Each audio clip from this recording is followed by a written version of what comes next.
Gladstone to Gardner. You're listening to Mundo in the Morning on 95.7 FM, KCMO Talk Radio. 7:49. Beautiful President's Day across Kansas City. My goodness, we're going to be topping out in the mid-60s today. It's like a yard work kind of day on President's Day. How about that, man? Hush your mouth. Oh, my God. Sorry, John. I'm trying to get you in trouble. I really didn't mean to do that. All I can do is rearrange leaves in my yard. Well, you know what? The weather's not even the good. Let's get to it, though. It's time for the good, the bad, and the ugly. All right, the good from the weekend. I love documentaries. I love docuseries. We have not watched many lately because what we end up doing is watching 7 previews and falling asleep. That's just what happens. But we finally found one, and it was Kate's recommendation that was outstanding. And it's called Breaking Big Food.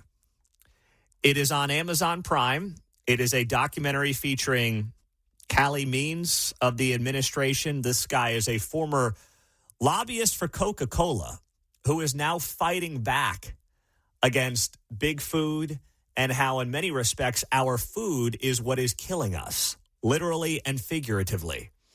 Alex Clark, Turning Point USA, plays a big role in this documentary, and it highlights local food, farming systems, actionable steps for community health improvements, all these things that we have to be doing right now.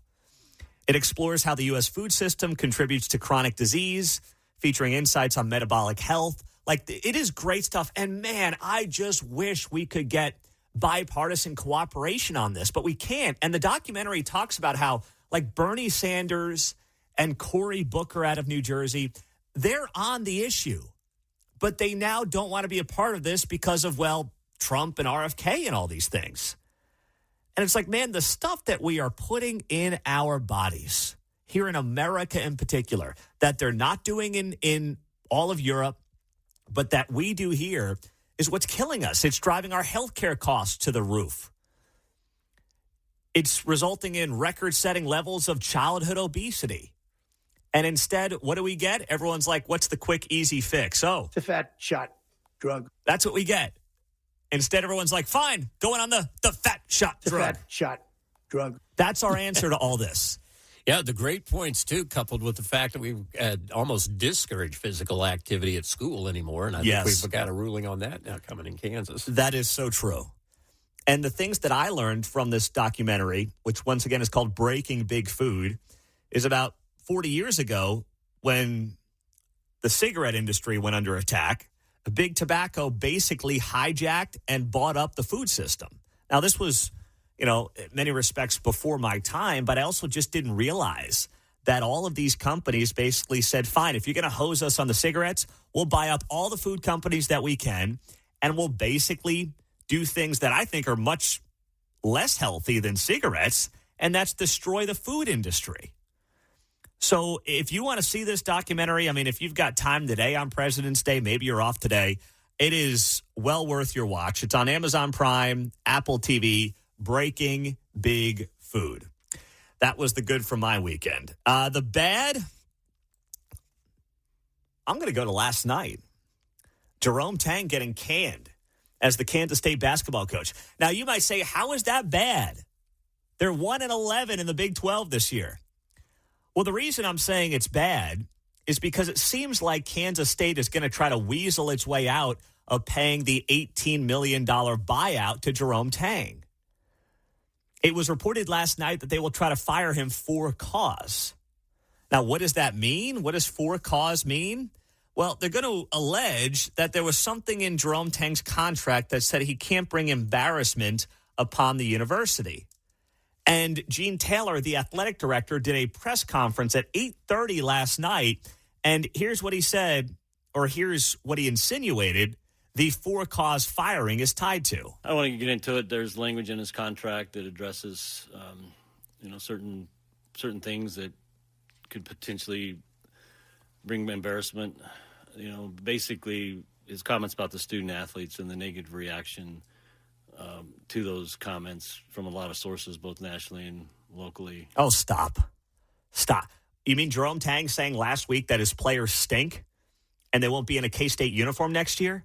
That's going to be your for-cause firing. For-cause firing for, like, embarrassing the university is like the Sharon Moore deal at Michigan, the guy who was sleeping with his assistant. Like, that's embarrassing the university that can result in a for-cause firing. Not a guy after a 30-point loss going off on his team, which, by the way, they're grown men who are getting paid now. They're not student athletes anymore. Spare me that. Who are getting paid a pretty penny to perform, and they're not performing. That is the weakest, lamest for-cause firing attempt that I may have ever seen in college sports, and K-State's going to try to do that now with Jerome Tang. Now, you touched on it. Perhaps it was the 30-point defeat that embarrassed the university. Yes. And therefore you have cause. Well, that's what I mean. If that's now an area you can go, then anything could embarrass the university. Sure. If you can now fire a guy for cause for embarrassing the university based on a post-game press conference, man, that is just opening up Pandora's box. It's all about the wording in the contract, I think. I mean, Pete Thamel had it last night, but it's just your standard. You could be fired for a cause for embarrassing and, making the university look bad. Which, to John's point, I mean, if you're Jerome Tang's lawyer, it could have been a 32-point. Yeah. If you're Jerome Tang's lawyer, man, I mean, you are going to fight this thing tooth and nail. And I'm not a fan of this guy getting paid $18 million to walk away. I just think these buyouts are absurd. But at the same time, that is going to be a tough line to walk if you're Kansas State. The ugly from the weekend. It's amazing to me that we still have protesters in parts of Kansas City every Saturday showing up in places like Olathe, Lenexa, Overland Park, protesting ICE. And I bring this up because I brought the older two girls to our oldest cheer event on Saturday. And every Saturday, these people are out there protesting. And I hadn't seen it yet because typically I go, or the cheer is always at a certain time, which is during nap time for the youngest. So Kate's gone, and I had not yet gone before. And they're like, Dad, there's going to be these people holding these signs out there. I'm like, I don't think they'll still be doing it. There's no Kings rally this weekend. Oh, they were out there.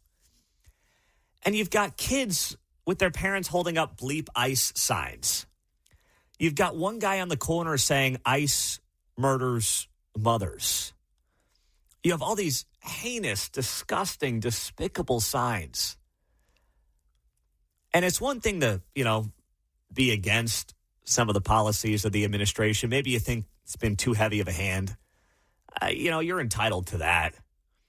But you full well know you've got kids driving by. You've got impressionable minds. And maybe that's what you want. Maybe that's what some of these people want. Maybe that's what they thrive off of. And yeah, it's America. It's a free country. First Amendment, blah, blah, blah. I get it.